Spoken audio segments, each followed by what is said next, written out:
namin, O God. Tunay nga po, O Lord, na kami napaalalahanan niyo po, O God. At bless po kami, Panginoon, dahil binibigyan niyo po kami ng pagkakataon, Panginoon, upang mapaalalahanan mo po, O Lord. Dalangin po namin, Panginoon, na mga salita mo po, Panginoon, na pinarabot sa amin, O God, ay may sa pamuhay po namin at hindi po mabaliwala, Panginoon. Kaya niyo po, O Lord, na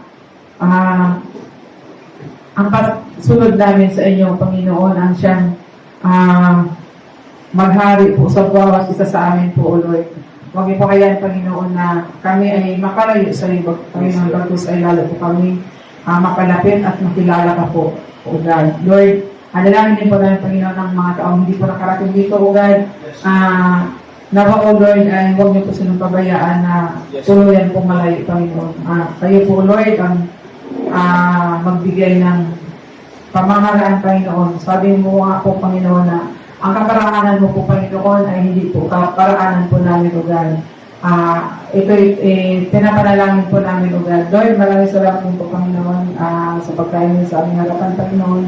Tunay na ito ay nagagaling sa iyo, Panginoon. Tunay na po, Panginoon, na patuloy po kami pinagpapala, Panginoon, sa maraming bagay, O Lord. Kaya marapat lamang po, Panginoon, na ikay pasalamatan at papurihan. Sa iyong dakilang pangalan ng mga binabalik po namin ang papulit pasalamat sa iyong dakilang pangalan. In Jesus' name we pray. Amen.